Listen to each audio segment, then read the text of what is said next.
Sounds good. Well, good afternoon and welcome to our upfront virtual talks with experts. The Alumni Association has put several of these on throughout the last couple of months from the School of Law, the College of Liberal Arts, and the School of Pharmacy.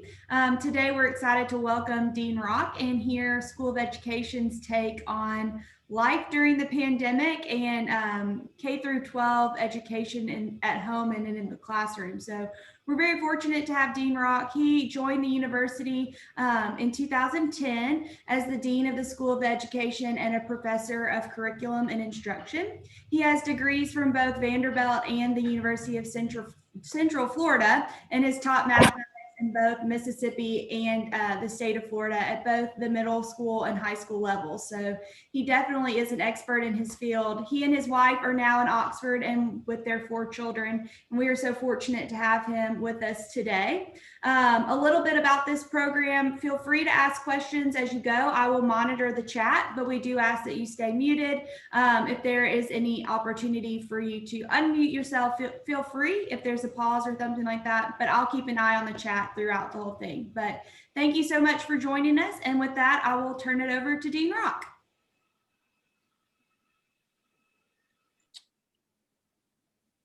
Fantastic. Thank you very much, Sunny. I do appreciate that. Great to see all of you. We're going to do some informal things, so hopefully we'll have a little bit of fun. Some of you I know very well. For those of you that do not know me, this is my second tour of duty at the University of Mississippi. I started here in the 90s, left and went to some other places. And it's really important for you to note as I ask some questions here that I have 4 children. Very hard to imagine. 3 of them are in college right now. Well, actually, technically 4 are in college. My youngest one is in high school, and she is actually doing a dual program at the community college to get her associate's degree while she's in high school. So technically I have 4 college students, which is kind of crazy. So I do understand more than anything as we talk about kids in K-12 education right now, especially during a pandemic, what that's about. Cassidy Rock right now is serving her 14th day in quarantine and is very excited to get back to school tomorrow. So I really do understand the situation and things that are going on. But since we're in a Zoom environment, since we're having a little bit of fun, I do believe it's important for you to engage. If you have access and can in the chat, I have an interesting question for you. So my icebreaker question for all of you is, if you could bathe in a food, what food would it be? So Joe is laughing, and I know that sounds funny. I'm really easy, so I'm going to type mine in the chat. So, cheese dip, cookies. I put Coca-Cola in there. The most interesting one I've seen so far was someone in California who told me guacamole as long as he had chips. Birthday cake. This gives you an idea of the people we're dealing with, but dark chocolate. Interesting enough too, a lot of people have said pasta. One person this past weekend said pasta with no sauce. Another person said they wanted marinara. So this gives you an idea. Bubblegum balls. Wow, that would be pretty cool. And birthday cake. Anna, birthday cake, any particular, like chocolate, just regular white birthday cake, or does it matter? Or any birthday cake? White buttercream. I'll go with that. That sounds good. Okay, so while we're talking about that, I've got a couple questions for you I want you to think about. You don't really even have to answer. I'll probably notice from some of your faces. If you'd like to put some of the answers to these in the chat, that's fine. I'm going to go ahead and share my screen so we can look at some of these questions. But this really will set the tone for what we're going to do right now.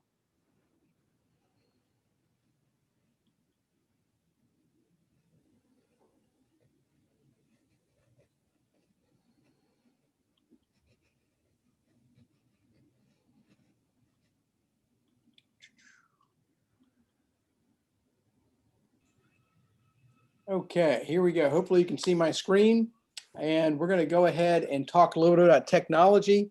So what I'd like you to do right now is think about these 5 questions. So 1, do you have a VCR in your house? Do you have a DVD player in your house? So everybody knows the answers to these. Do you have Facebook on your phone?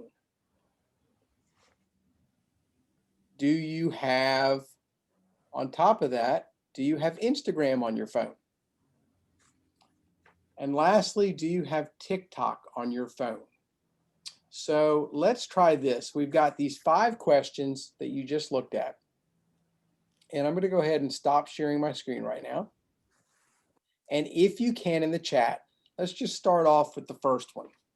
And if you can just say yes or no. Do you have a VCR in your house? Yes. We got a yes, no, no, yes. So right now in the chat, nobody in my classroom. So we're about 50-50 right now. I'm going to go ahead and type in as well. We've got no. Oh, okay, the no's are outweighing it. All right. So the next one was, do you have a DVD player in your house? Yes. So we've got a yes. Look at all the yeses. Wow. Okay, yes. Yes, that's great. So 100% yes, but not hooked up. Scott, that's me. Yes, but not hooked up. Yes, same, not hooked up, but still have them. Interesting. So here's something really interesting. So I went to Walmart. I was walking down in the technology area and noticed, and I don't even know why, I saw some CDs to play, music CDs. And I thought, I wonder what's over there. So when I turned down that aisle, there really weren't any CDs in the aisle. The aisle, actually, the front end cap had all the CDs, but in the entire aisle, there were record albums. Now, if you didn't know this, they're actually coming back. It's like a big deal right now, record albums are. There are no CDs. You can't really buy too many of those, a few here and there, but record albums are becoming really big, which is nuts to me, but they're becoming bigger. What's funny is you can buy movies like DVDs for $5, $6, $7.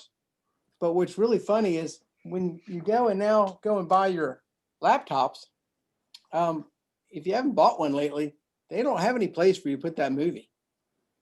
There's nothing in it. So that's kind of an interesting little piece. So you can go buy a movie, but you have to have the DVD player to buy it to actually watch it. So the next question, though, is Facebook. For everyone in here, I'm curious, is Facebook on your phone? Yes. Joe says no. David says, believe it or not, no. Everyone else says yes. Interesting. All right, so next question, Instagram. How many of you have Instagram on your phone? Yes or no? No.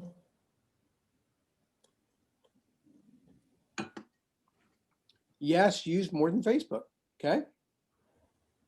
We've got 1 no, 2 no's. Okay. Hey, Ann. And let's see. We've got another no. All right, last one is TikTok. No. How many of you have TikTok on your phone? Ooh, look at the no's. No, no, no, no, no, no, no, no, no. Well, then let me put the big yes in there. No, no, yes. Mia says yes. Okay, so let's really talk about this. Follow my kids. Say that again? No, go ahead, Mia. What'd you say? Only to check up on my children and Hey, what they're posting on their TikTok. actually, that makes pretty good sense. See, all right, times have changed. Fact of the matter is, back in 2000, we were freaking out, wondering what the heck to do because we were terrified about our kids getting on the internet. We were actually coming up with K-12 policies and procedures and everything just to allow a child to actually go on the internet. We're trying to figure out how to block them to make sure they can't get to bad places. But you know what? There are bad places all over the place. It's still our job at home and parents and teachers to teach them what they should be looking at, what they should do and what they shouldn't. They're still children and they're obviously at various ages. What I find interesting is this. Let's just go look at the things we talked about. VCRs. That actually came up at my house recently. What the heck would I have one? I mean, I don't, the only reason I had to have one was because someone found my wedding video and it was sent to me from my mother-in-law and said, here it is. Now I'm like, well, I don't have a VCR. I'm going to have to convert it to DVD. I'm not sure why I'm going to do that because I don't have a DVD player. So I've got to figure out really what to do for the 21st century. And I've got to digitize it somehow and get it into a format that can be watched by my kids who don't and will never, ever, ever own. Your children will never, ever, ever own a VCR or a DVD player unless they're collecting things like record albums. I'm not sure why, but they won't. So our children today are much different than our children were even 7, 8, 9 years ago. You know, the funny part is this. This is what's amazing.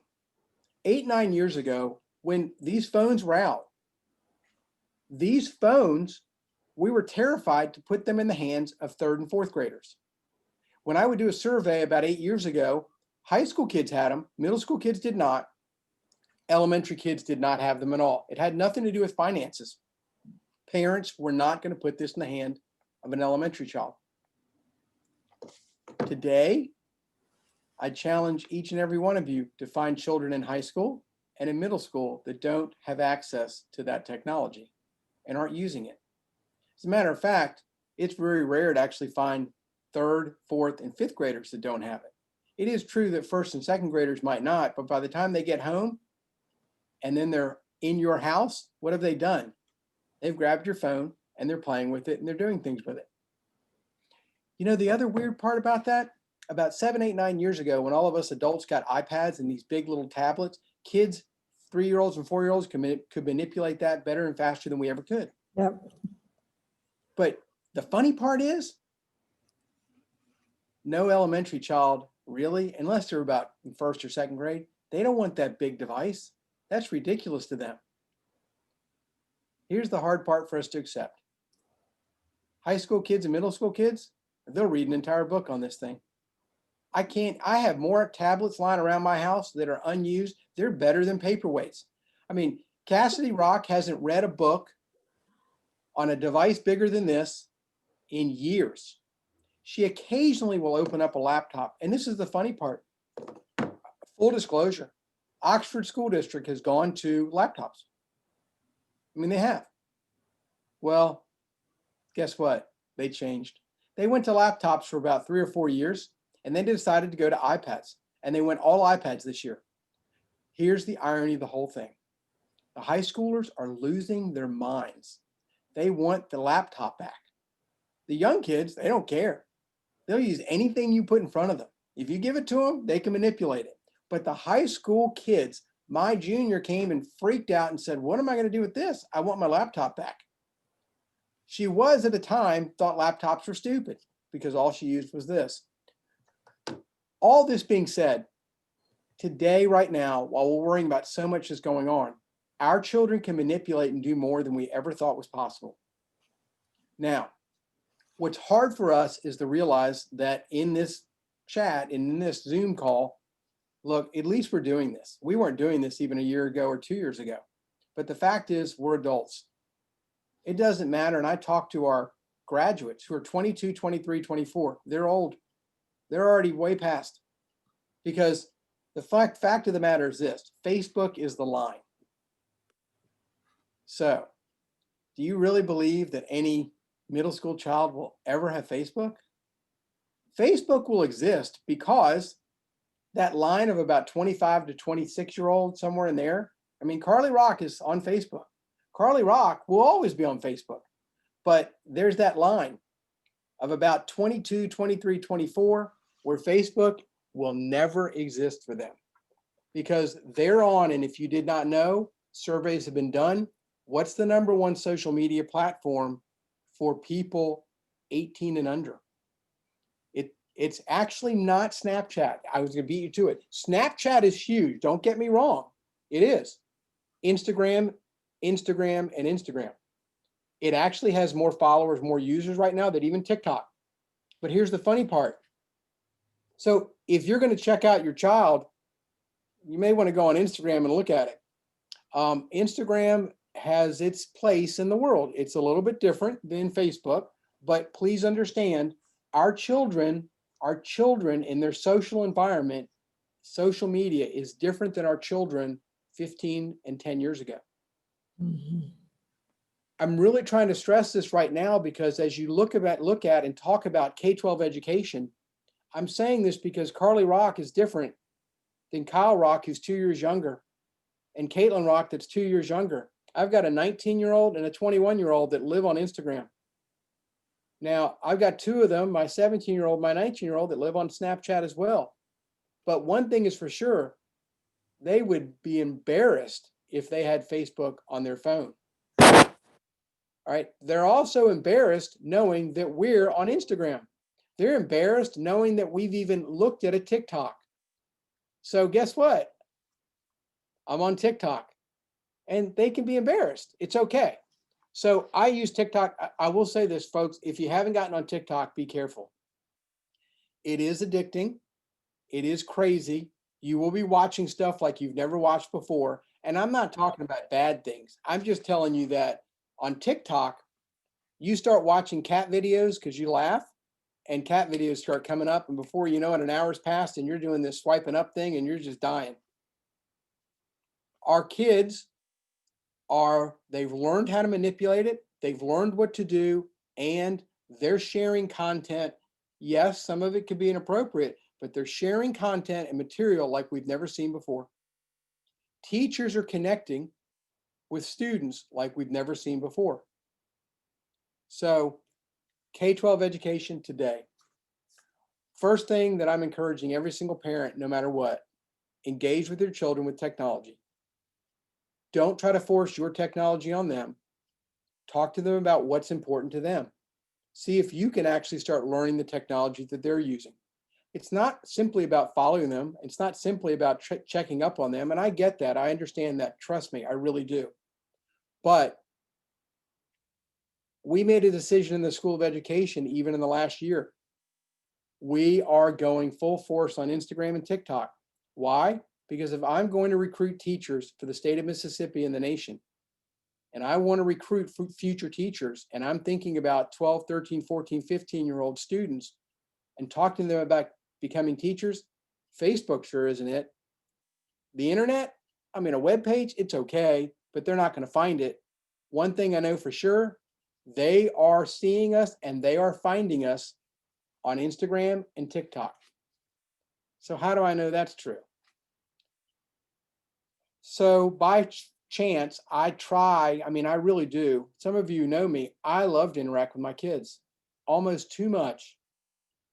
Cassidy Rock, one day it's okay. The next day she thinks I'm nuts. But when Cassidy Rock can put up a video of our dinner on TikTok because we're imitating a show called Big Time Rush, and it's kind of trending on TikTok, and that's a show from about 10 to 15 years ago, and we all dress up and have a themed dinner, and she posts one video on TikTok, and it gets 154,000 views in a span of a week. I'm scratching my head thinking, what am I missing? Because her whole age group is watching, and she's the one I need to recruit to becoming a teacher. So then I thought, well, this can't really be that true. I've watched her put up a video of almost nothing, her and a cat, and it does okay. And then what happens? We go drop off her brother at college this past year, and we do a video of saying bye to her brother, and we dance walking out the door. And in 24 hours, it gets 50,000 views. All college students and all high school students. That's their world, nothing inappropriate, nothing bad. It was about connecting with that group and what they're thinking about right now. So the only thing we could do even here, so you let you know, I've actually hired 2 graduate students and they're actually working on TikToks and they're working on Instagram posts, connecting with our high school and our college students, because that's the medium that they're on. So I'm going to encourage you again, doesn't matter where you are, it doesn't matter what level. Connect with our students with their technology, not with ours, because our technology passed us by a long time ago. We're all excited because we learned how to use Zoom. They have been connecting via video for years and we didn't even know it. You know, if you don't think your child who has a phone at night in their bedroom isn't talking. Come on. Some of us in here had a phone maybe in our room when we were, 40, 50 years ago. And we're like sitting there under the covers talking on the phone, hoping that our parents didn't hear us 30 years ago. Well, that's hilarious. They're just the only difference. They've got lighting, everything they need. They're just under the covers. And what are they doing? They're sitting there FaceTiming or videoing with anybody. So it's better to connect with their technology and learn it and understand it than sit there in the dark and act like it's not happening. Being terrified because we're worried about something that's bad is going to happen. What about all the great things that can happen utilizing this technology? So one thing right now I want to really segue into today in the pandemic that's going on right now. So back in the spring, we shut everything down, and some school districts really had trouble, and some parents and some kids and teachers had trouble because we've been stopping this for a long time. Right now, it's only 6 months in, and we're sitting here on a Zoom call, and we're talking to all of you from different parts of the country. We weren't doing that 6 months ago. Why not? We could, we just didn't do it. So one positive on the pandemic, I'm hoping this gets us to start thinking about how we can connect. I can tell you this for a fact. I was driving to Jackson once every 2 weeks, maybe once a week. It was killing me driving back and forth. I haven't driven to Jackson in 6 months. It's great. I can have meetings anytime I want. I can connect and actually socially connect sometimes a little bit better than going to a meeting with 15 people. It's not easy. I get that. I really understand that. But for our kids, what I want you to think about is this. How can we connect with our children at home outside the school building on a regular basis, regardless of a pandemic? That's the key right now. It is not about the pandemic. We're going to make sure this semester, every single student teacher, every single one of our candidates interacts outside the school building in a virtual type environment like this to help children learn. That will help advance education in our society. Research has shown us our high schoolers, they're not ready to go at 7 a.m. I'm sorry, that's the way it is. But we still have school starting at 7:30. Why?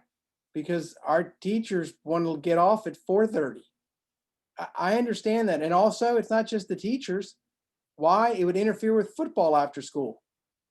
But if we started school at 10 a.m., it might work a little bit better. And on top of it, at 7 or 8 or 9 o'clock, guarantee every single one of our high school students, they're wide awake, ready to go. I know it's not easy, but the goal is to improve teaching and learning, more importantly, for our kids to learn and to be engaged and active. So this environment is allowing us to be more active. It really is. Convincing everybody is not easy. It's very hard. One-on-one, one-on-three, one-on-five, it does work. Is this environment going to be great for a class of 25? For a few minutes. I'm not so sure it's going to be a great thing for an hour because we can't sit and talk for an hour. So on that note, let me give you some examples.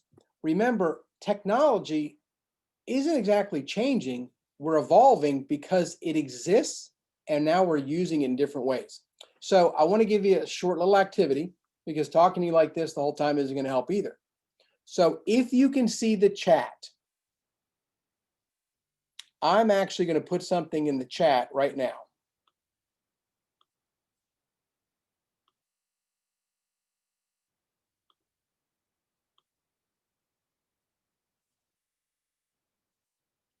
Now, it's going to be a little different if you've not done this before. So if you're on a laptop, it's going to work fine. So let's give this a quick shot. I'm going to share my screen so you can see what's going on. And I'm going to introduce you to something called Mural. Mural is a really interesting space. If you click on the link, it's going to open up and here's what it's going to look like.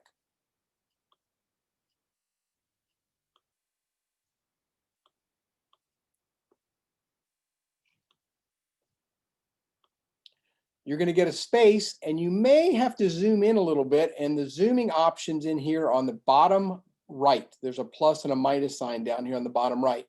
But your cursor will exist, and we're going to do one quick little activity. And you can see in my screen, it says, what is your dream superpower? All you need to do is double click on top of one of these sticky notes and type your dream superpower. Mine is invisibility.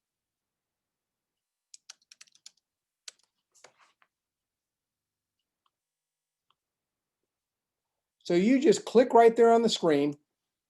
We've got someone that typed in flash. We've got flying, flight.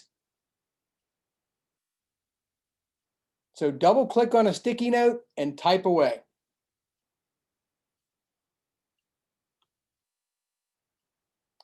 Lose weight quickly. Okay.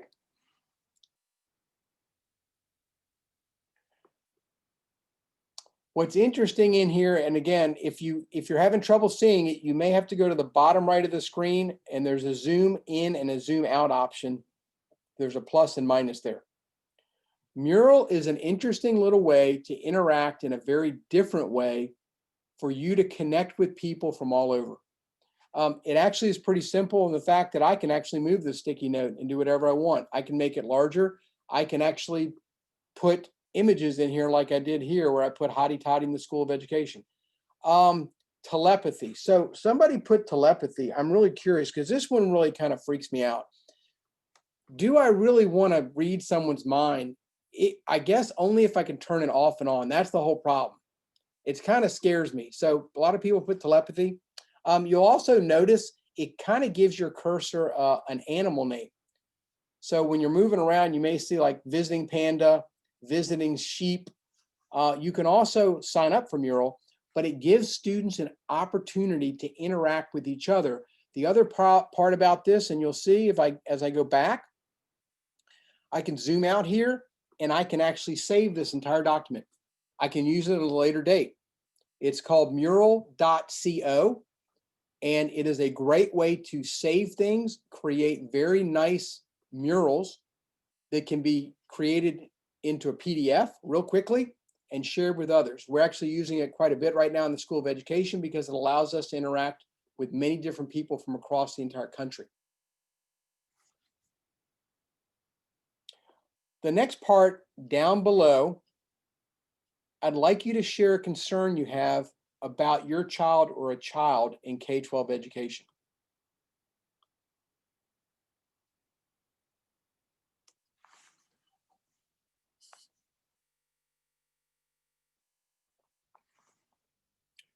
Technology and internet access, completely agree. Intrinsic motivation, isolation, advancing the following year.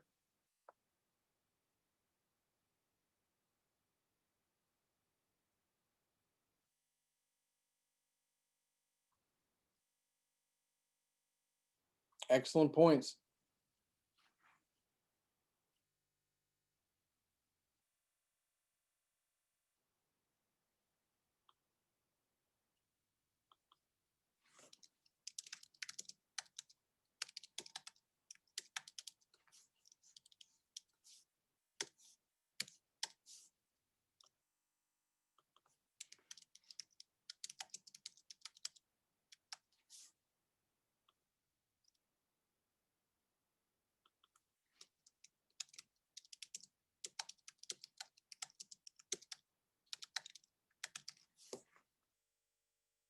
Equity, tech available, learning to read, hybrid learning. So let me go ahead and stop sharing my screen so we can get back into more of a gallery mode. So I want to talk about some of these. Couple things real quick. Technology access. Nobody wants a pandemic. Nobody wanted this to happen. It's catastrophic. So I'm more of an optimist. The one thing that I can tell you is this. The pandemic and shutting down showed us that we had tremendous inequities especially with respect to technology and connectivity. And because of that, many states, including Mississippi, has been allowed and is now forcing funding, especially in Mississippi, for our rural co-op, electric co-ops, to get us connected to high-speed 1 gigabit access to hopefully by the end of even this year in December and January to about 75% of the state. And by the end of the year, maybe about 80 to 85% of the state, places we couldn't have it before. You know, most of us are sitting there, and what's funny, if you don't have cable anymore, I mean, I don't have cable, you're watching Hulu or Netflix and you get frustrated when it kind of freezes or stops. I mean, we get frustrated. There are people that don't have any connection, but we have people in my house that get frustrated with it. That had to change. Nobody was listening. Poof, we shut down. What happened? Bang, we're finally listening. So one positive, without a doubt, internet connectivity. I am praying, I am hoping the money is coming. I do believe we'll be doing a lot better in the next 6 to 8 months with connectivity. That's number one. Number two, with that, here's what has to happen. Honestly, I'm not worried about the kids and technology. I'm worried about the parents. Because Gene and I are math teachers. And we've heard this for years. After third or fourth grade, I can't help my child. I don't understand this new math. I don't know what they're doing. I can't even help them. It's 10 times worse with the technology. I have no idea how to operate this thing. What am I supposed to do? I can't even use it. I don't even know where to plug it in. I'm not even sure what it does. How do I connect to the internet? You know, the kids, they learn the technology and can operate it. But here's the piece that worries me. This. So many of you put in here in this little mural, we talked about connectivity. Our kids need to be connected. Kids can help kids. They really can help kids navigate the technology and learn the technology. They can help each other move faster than we can sometimes. We need to encourage connectivity, not discourage it. If we discourage the technology with our kids, where are they going to be? The fact of the matter is this: it doesn't matter what job in the real world today, they're all expected to have technology skills. I mean, Cassidy Rock she can't even get an associate's degree right now at the community college without taking computer concepts, multiple classes. Why? Because every single business owner and every single company wants technology. They expect that. We can't keep stopping our children from using it, even at a young age.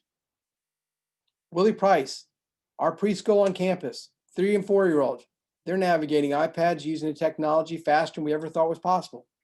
It's amazing what they can do. Reading? Explain this. If they can't read, how are they navigating it?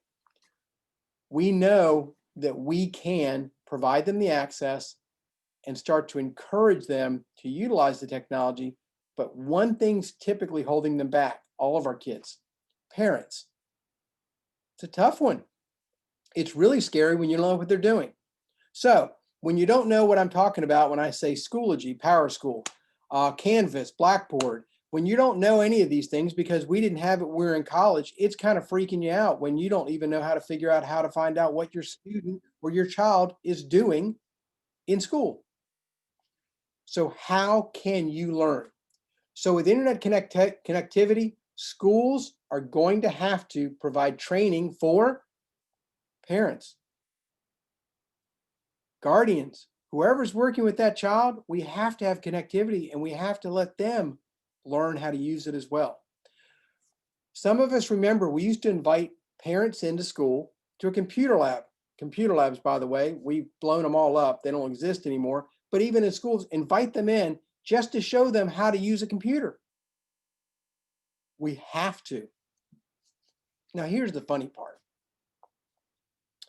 Doesn't matter socioeconomic status, doesn't matter where we are in the country, almost everywhere.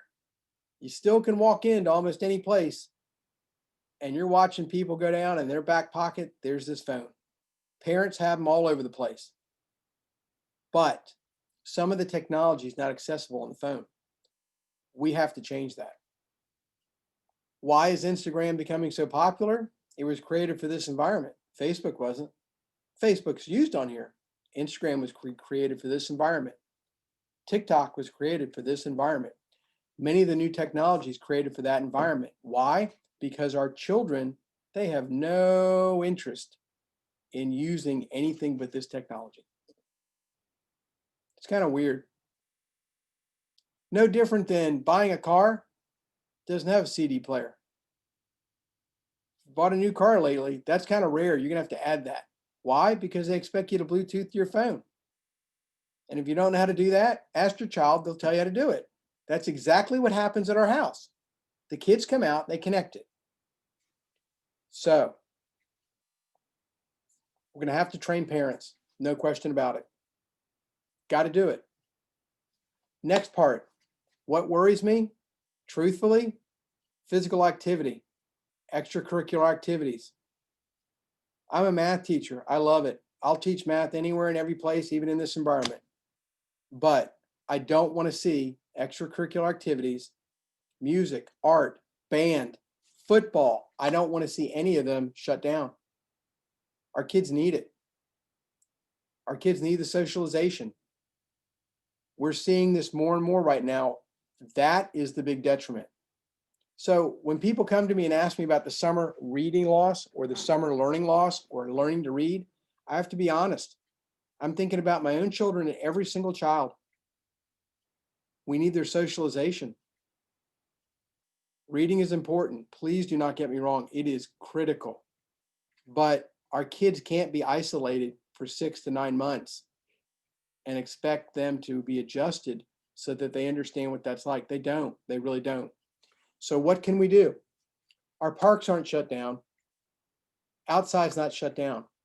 We've got to figure ways to get our kids outside, connecting in small groups. Obviously, large groups don't work. But you know what's funny? I'll be honest. I've worked a few concession stands lately at the football games. I'm masked up. My wife has a mask on. It's just the two of us. The kids come walking up, and guess what? They're in masks. They understand the protocol. They're going to school like that. They get it.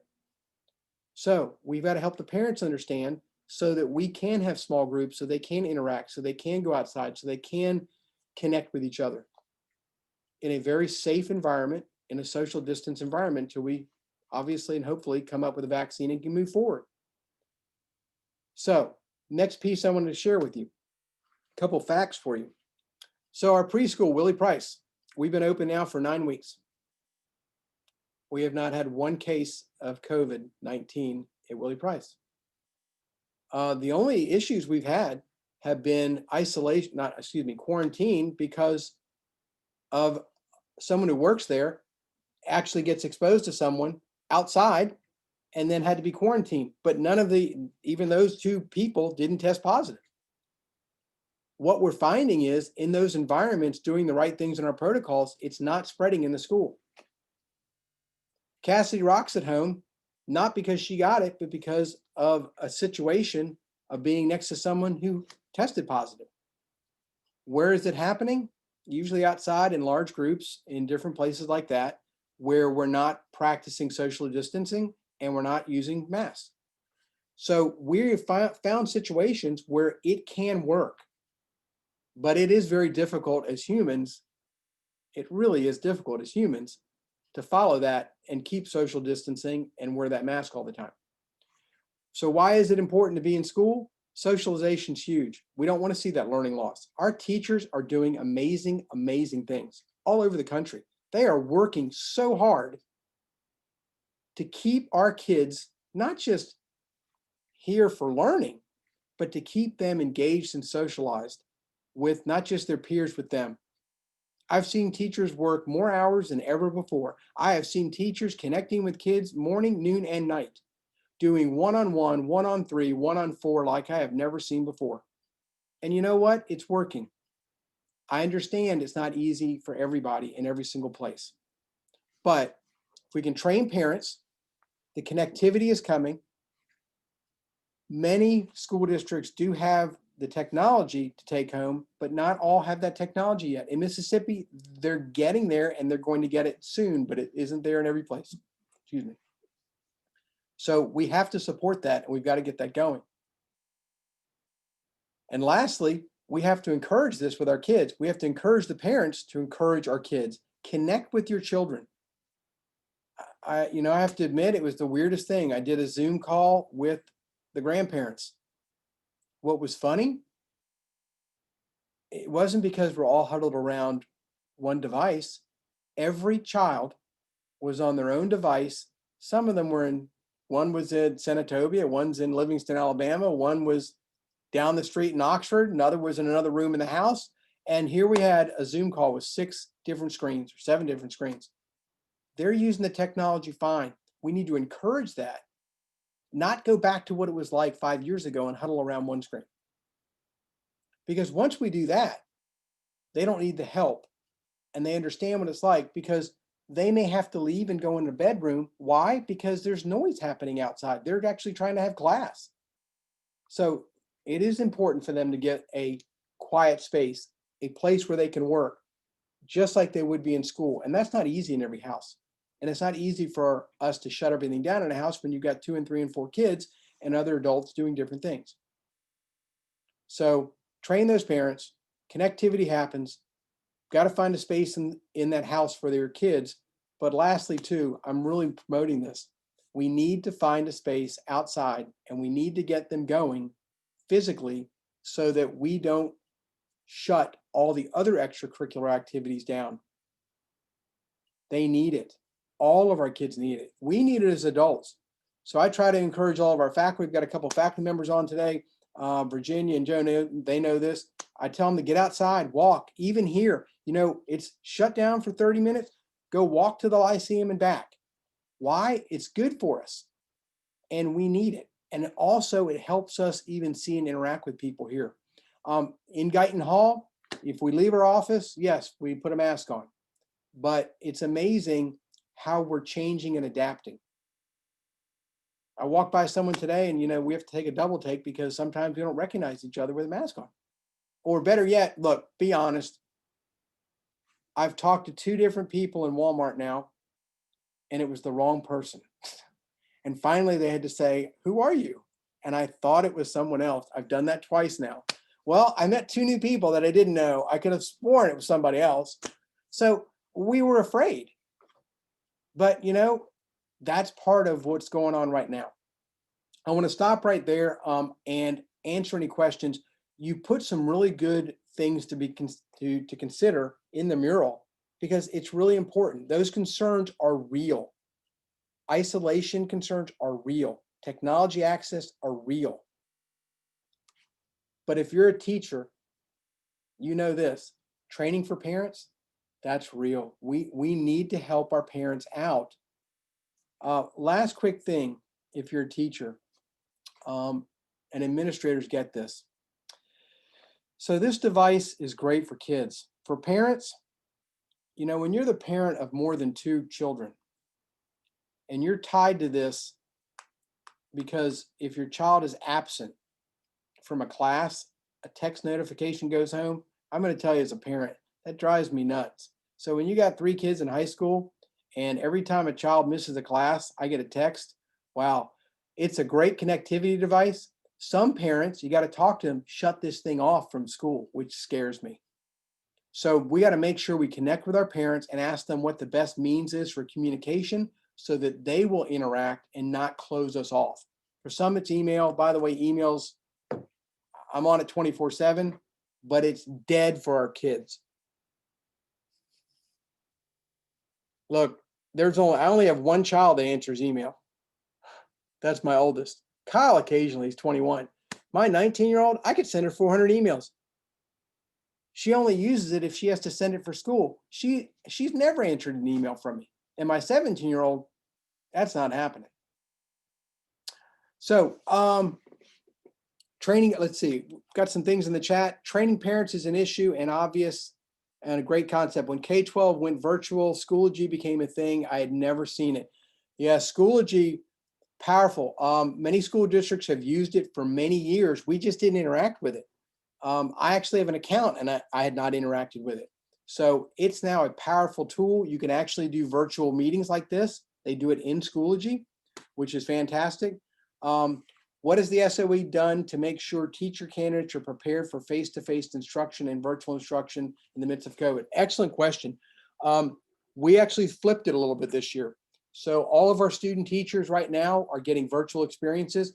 Here's what's really different that we didn't really think about, and we planned for it this summer. We wouldn't have thought about it 6 months ago.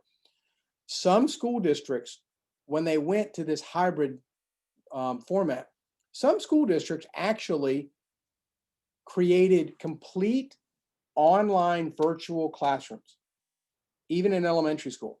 And a teacher was assigned to a virtual classroom. Most people thought if a child stayed home, because usually there was a choice that, 5 kids in a class would be virtual and the teacher would have to work with them and their face-to-face class. Some school districts actually have a teacher that is fully virtual like this and teaches 20 kids. We're assigning student teachers to that teacher and actually working with kids like this in one-on-one and small groups. You think about it, we can go right now, I can put you in a breakout room, bang, and put 3 students in a breakout room. So we're doing that. Most of you know, but if you did not, we've always done this. We've done this for 6 years. We have a virtual environment called Teach Live, where all of our students teach 5 avatar children. Their avatars operated by a human being. They already teach them. But what's important is our student teachers need to know how to teach a child like this. We're teaching reading to children like this. We're teaching phonics to children like this. We're teaching math to children like this. We're doing much more small group instruction than we had ever done before because this environment lends itself to small group instruction. What's hard is helping our students learn how to engage the children to have it go this way. Breakouts, icebreakers, different activities, even if it's not school-based, asking what your superpower would be. You have to get interaction, and if you don't, it's going to be completely one way. A 4th grader is not going to operate like this with me talking the entire time. It's just not going to happen. Great question, though. But we are making sure that every single student interacts in a virtual way, because guaranteed, even when we come out of the pandemic, helping a child at 7 o'clock at night should be a good thing. It shouldn't be, well, just the parent does it. As a matter of fact, think about colleges. Joe knows this. I mean, we've got a complete virtual many online programs. The student today is going to send an email or try to connect with us when they need help, not during our office hours. We used to have office hours. Now it's, hey, they send me an email. I'm teaching a stat class right now. And I say, look, I'm available at this time. What time can we connect? And then open up a Zoom call, talk to them for about 15 minutes. We can help them better than setting aside 2.5 hours for office hours. Why not just help them one-on-one or one-on-two? Even better, for teachers, record the help session and post that. So if another student needs help in that exact same thing, bang, it works. Other things, math, really great. Turn a tablet on here. We have a whiteboard. I can do a math problem for you right now. All works really well. So there are a lot of opportunities for us. We just never use them. So the pandemic might have a positive. Hopefully we can start thinking about how we can help kids at home or in different environments and at different times. Any other questions I can answer for you?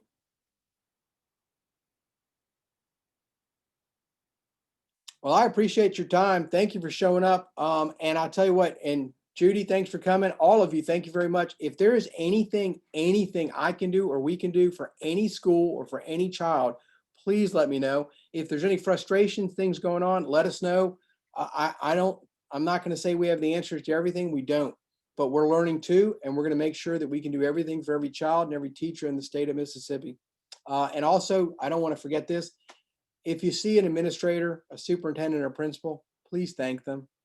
Some of them are working 24 hours a day, and I cannot stress that. I've talked to many, and they're trying everything they can to help every single child. So thank you all for being here. I truly appreciate it. I'll hang out here if anybody has any other questions, but have a great, safe rest of the day. Thank you, Dean Rock, and we will see you soon. You got it. Thanks. Hotty toddy. Virginia. Yes, Virginia. Dr. Rock. Yes. Hey, Hey, oh, Go ahead, Melanie. I'm an assistant principal in Rankin County, and I'm also a member of Principal Corps. Yes, ma'am. I recently wrote a book on hybrid learning, and it discusses a lot of the things that you mentioned today as far as, how do we get the parents involved? How do we show teachers? Because the teachers are not comfortable with it completely as well. I was wondering if I could present it to you and offer you a preview copy. Sure, be great. And I'll tell you what's even really for teachers, no question. We've got to get them in this environment. We've got to work in a different way. We actually have to engage in that way. They're not used to it. I get it. I understand that. I know it's uncomfortable, but let me know even how I can help. But I'd love to see a copy. That'd be great. Good deal. Good deal. Thank you. You're welcome. Thank you. Bye, y'all. Have a nice day. See you later. Joe, thanks for being here. Virginia, appreciate it. Thanks again, Dean Rock. We really appreciate it. I'm gonna end it for everybody. So All right, take care. thanks again.